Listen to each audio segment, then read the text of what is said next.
अगर आपकी कमर से दर्द शुरू होकर एक पैर या दोनों पैरों की एड़ी तक जा रहा है और आपको लगता है सिर्फ दर्द की गोली या मालिश से सब ठीक हो जाएगा, तो यह वीडियो आपके लिए बहुत जरूरी है, क्योंकि कई मरीज महीनों तक तेल, मालिश, घरेलू नुस्खे और आयुर्वेदिक दवाइयां लेते रहते हैं, लेकिन जब मेरे पास आते हैं तब तक नस इतनी दब चुकी होती है कि कई बार पैरों में कमजोरी तक आने लगती है या सर्जरी की नौबत तक आ जाती है। दोस्तों, अगर आपको ये परेशानी है या यूं कहें कि शियाटिका है, तो सिर्फ दवा ही नहीं, आपकी थाली भी इस पर असर डालती है। लेकिन इंटरनेट पर शियाटिका को लेकर बहुत सारी अधूरी बातें और भ्रामक दावे मौजूद हैं। कोई कहता है बस हल्दी खा लीजिए, कोई कहता है बस एक फल खा लीजिए, दर्द हमेशा के लिए खत्म हो जाएगा। काश इतना आसान होता, लेकिन सच थोड़ा अलग है। आज मैं आपको बताऊंगा कौन से फूड वास्तव में नसों की सेहत, सूजन और रिकवरी में मदद कर सकते हैं और कौन सी खाने की आदतें अनजाने में आपका दर्द बढ़ा सकती हैं। मैं आपको वही बताऊंगा जो मैं एक ऑर्थोपेडिक सर्जन के रूप में अपने मरीजों को सलाह देता हूं, और वीडियो के अंत तक आपको पता होगा कि आपकी थाली में कौन सी 7 चीजें जरूर होनी चाहिए। नमस्कार, मैं हूं डॉक्टर कृष्णा। अगर आप पहली बार मेरा वीडियो देख रहे हैं तो इस चैनल पर हम बात करते हैं जोड़ों, रीढ़ की हड्डियों और नसों से जुड़ी समस्याओं को आसान हिंदी में, वैज्ञानिक आधार पर और बिना बढ़ा चढ़ाकर किए गए दावों के। तो चलिए शुरू करते हैं।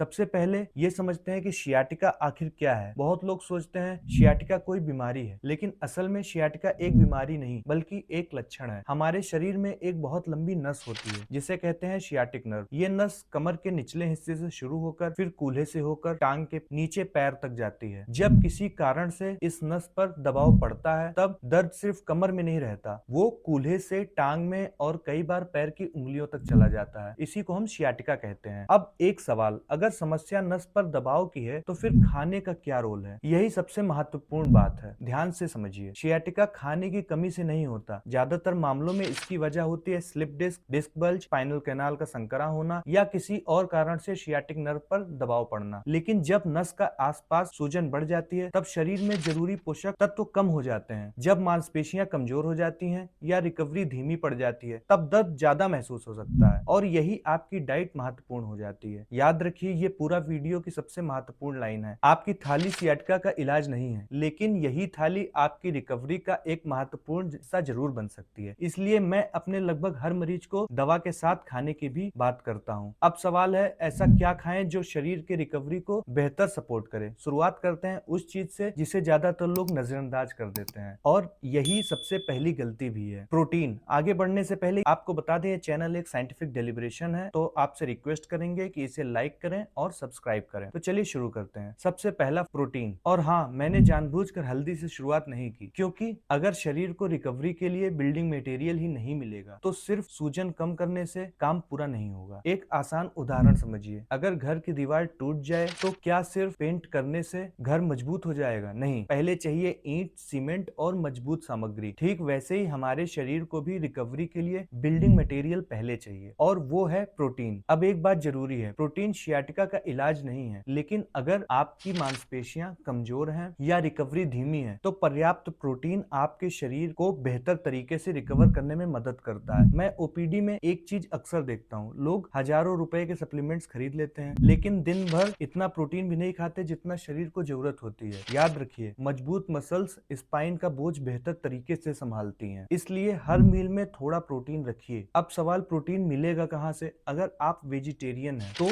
दाल, चना, राजमा, लोबिया, सोयाबीन, पनीर, दही, दूध बहुत अच्छे विकल्प हैं। अगर आप अंडा या नॉनवेज खाते हैं तो अंडा, चिकन और मछली भी अच्छे विकल्प हैं। एक गलती मत कीजिए, सुबह सिर्फ चाय और बिस्कुट, दोपहर में थोड़ा सा खाना और रात में बहुत ज्यादा। ऐसी डाइट में प्रोटीन अक्सर कम पड़ जाता है। बेहतर होगा हर मील में थोड़ी मात्रा में प्रोटीन रखें। लेकिन अब जिस फूड की हम बात करेंगे वो हर भारतीय रसोई में मौजूद है, लेकिन ज्यादातर लोग उसे गलत तरीके से इस्तेमाल करते हैं। जी, फूड नंबर 2, हल्दी। जी हाँ, हल्दी। लेकिन रुकिए, हल्दी को सुपर हीरो मत समझिए और हल्दी को बेकार भी मत समझिए। सच्चाई इन दोनों के बीच में है। हल्दी में एक तत्व होता है कुर्क्यूमिन, जिस पर कई अच्छी रिसर्च है। कुर्क्यूमिन शरीर में सूजन से जुड़े कुछ वैज्ञानिक रास्तों को प्रभावित कर सकता है, इसलिए बैलेंस डाइट का हिस्सा होने पर ये कुछ लोगों में रिकवरी में मददगार हो सकता है। लेकिन यही सबसे बड़ी गलती होती है, लोग सोचते हैं जितना ज्यादा हल्दी उतना ज्यादा फायदा। नहीं, ऐसा बिल्कुल बिल्कुल नहीं है। दूसरी गलती, सिर्फ हल्दी खाना। असल में कुर्क्यूमिन अकेले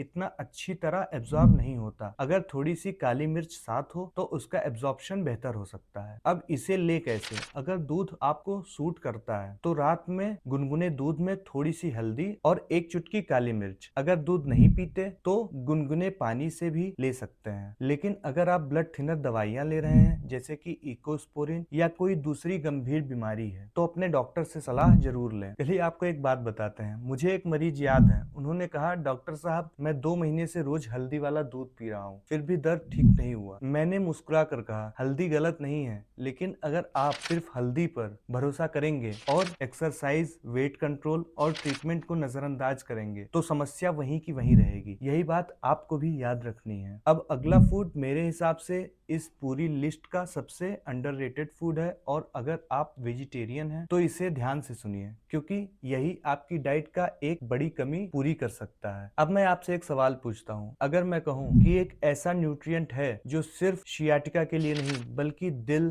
दिमाग, आंख और पूरे शरीर के लिए फायदेमंद माना जाता है। जी हाँ, मैं बात कर रहा हूँ ओमेगा 3 की। अगर आप मछली खाते हैं या सालमन, सार्डिन, मैकेरेल अच्छे विकल्प हैं, लेकिन भारत में ज्यादातर लोग ये मछलियां रोज नहीं खाते और बहुत लोग वेजिटेरियन हैं, तो उनके लिए अच्छे विकल्प हैं असली अखरोट और चिया सीड्स। अब एक बात ध्यान रखिए, ओमेगा 3 को पेन किलर मत समझिए। ये ऐसी गोली नहीं है जो आज खाई और कल दर्द गायब, लेकिन अगर आपका पूरा खान पान संतुलित है तो ये रिकवरी को सपोर्ट करता है। अगर आप अलसी खाते हैं तो उसे हल्का सा भूनकर पीस लें और 1 से 2 चम्मच दही या सलाद में मिलाकर खा सकते हैं। इतना ही काफी है। लेकिन अब मैं जिस चीज की बात करने जा रहा हूँ उसकी कमी भारत में बहुत आम है और कई बार लोग उसे शियाटिका भी समझ लेते हैं। Vitamin B12। अगर आपको झंझनाहट, सुन्नपन, पैरों में जलन या चलते समय अजीब सा असंतुलन महसूस होता है तो हर बार कारण शियाटिका ही है ऐसा जरूरी नहीं है। कई बार विटामिन B12 की कमी भी ऐसे लक्षण दे सकती है, जिस पर हमने एक वीडियो बनाया है, उसे आई बटन पे क्लिक करके पूरा जरूर देखिए। लोग यहाँ पर क्या गलती करते हैं कि बिना इंजेक्शन के लंबे समय तक दवा लेते रहते हैं। इंटरनेट पर देखकर B12 की मल्टीविटामिन खरीद लेते हैं, जो कि बिल्कुल रिकमेंडेड नहीं है। पहले जरूरत हो तो जांच, फिर उसके बाद ही इलाज। लेकिन अगर वाकई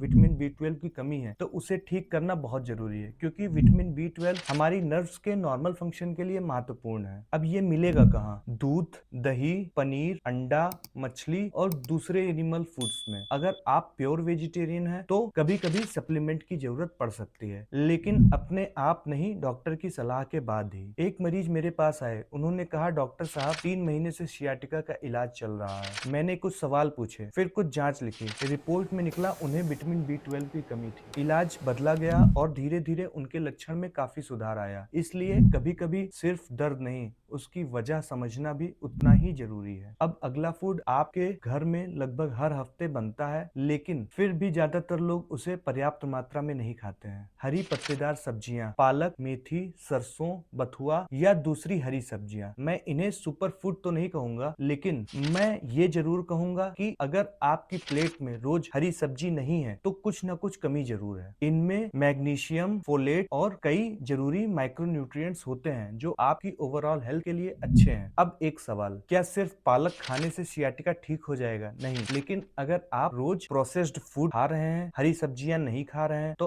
आपके शरीर को रिकवरी के लिए बेहतर माहौल नहीं दे रहे हैं। मैं मरीजों से एक सवाल हमेशा कहता हूं कि हेल्दी डाइट किस्मत से नहीं बनती है, प्लानिंग से बनती है। अगर आप जो चीज घर लाएंगे वही आप खाएंगे, इसलिए शॉपिंग भी ट्रीटमेंट का हिस्सा है। अब अगला न्यूट्रिएंट भारत में इतना कम है कि कई लोगों को पता भी नहीं होता, और उसका सीधा संबंध हड्डियों से भी है और मसल से। अब बात करते हैं अगले महत्वपूर्ण न्यूट्रिएंट की, जो कि है विटामिन डी। अगर मैं पूछूं विटामिन डी किसके लिए जरूरी है, ज्यादातर लोग कहेंगे हड्डियों के लिए, और ये सही भी है, लेकिन सिर्फ हड्डियों के लिए नहीं, मसल्स के लिए, पूरे मस्कुलोस्केलेटन टिश्यू के लिए विटामिन डी महत्वपूर्ण है। अगर शरीर में विटामिन डी की कमी है तो मसल्स कमजोर महसूस हो सकती हैं, शरीर जल्दी थक सकता है और कुछ लोगों में दर्द ज्यादा महसूस हो सकता है। इसलिए अगर लंबे समय से कमर दर्द, सियाटिका या बार बार मसल्स पेन हो रहा है तो जरूरत पड़ने पर विटामिन डी की जांच करवाना उचित हो सकता है। अब विटामिन डी मिलेगा कहाँ? सबसे अच्छा स्रोत है धूप। सुबह की हल्की धूप लगभग 15 से 20 मिनट। इसके अलावा अंडा, फैटी फिश और कुछ फोर्टिफाइड फूड्स। लेकिन अगर कमी ज्यादा है तो सिर्फ खाने से पूरा नहीं होगा, तब डॉक्टर की सलाह लेनी पड़ती है और उसके अकॉर्डिंग ही सप्लीमेंट शुरू करते हैं। हमारे पास पूरे इंडिया से ऑनलाइन कॉल आती है जिसपे हम ऑनलाइन कंसल्टेशन देते हैं। और अगर आपके भी मन में कोई सवाल रह जाए या आप कोई क्वेश्चन सीधे हमसे पूछना चाहते हैं तो आप नीचे दिए गए नंबर पर कॉल करके या हमारी वेबसाइट पर विजिट करके आप कंसल्टेशन ले सकते हैं। चलिए आगे बढ़ते हैं। रिपोर्ट देखे बिना हर महीने विटामिन डी का इंजेक्शन या सैसे लेना अच्छी आदत नहीं है। जरूरत हो तभी लें। और अब आखिरी फूड जिसे लोग अक्सर नजरअंदाज कर देते हैं, रंग बिरंगे फल, खासकर जामुन, बेरीज, अनार और मौसमी जैसे रंगीन फल। क्यों?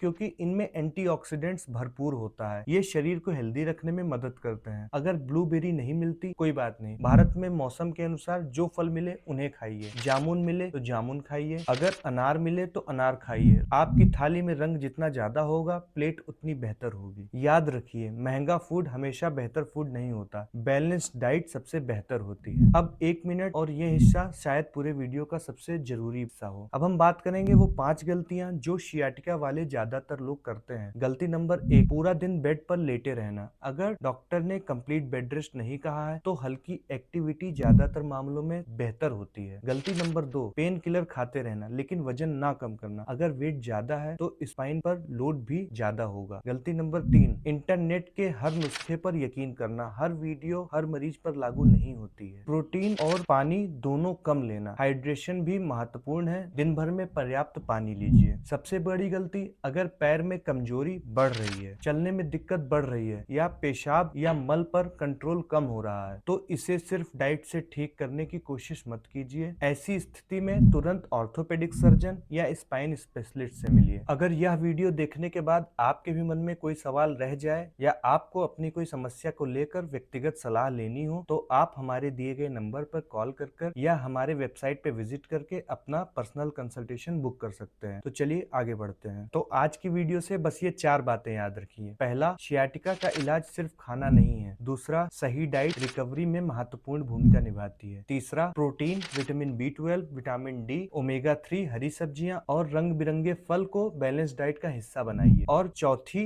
दवा, एक्सरसाइज, वेट कंट्रोल और डाइट, ये चारों मिलकर ही बेहतर परिणाम देते हैं। अगर शियाटिका पे हमारा डिटेल वीडियो देखना चाहते हैं तो आई बटन पे क्लिक करके उस पे हमारा विस्तार से एक वीडियो जरूर देखिए। आज की वीडियो से आपको कुछ नया सीखने को मिला हो तो इसे अपने परिवार, दोस्तों या उस व्यक्ति को शेयर जरूर कीजिए जो शियाटिका या कमर से लेकर के पैर तक जाने वाले दर्द से परेशान रहता है। अगर ऐसी ही आसान भाषा में वैज्ञानिक जानकारी चाहते हैं तो चैनल को सब्सक्राइब कर लीजिए। मैं हूँ डॉक्टर कृष्णा। मिलते हैं अगली वीडियो में। तब तक अपना ख्याल रखिए, स्वस्थ रहिए। नमस्कार।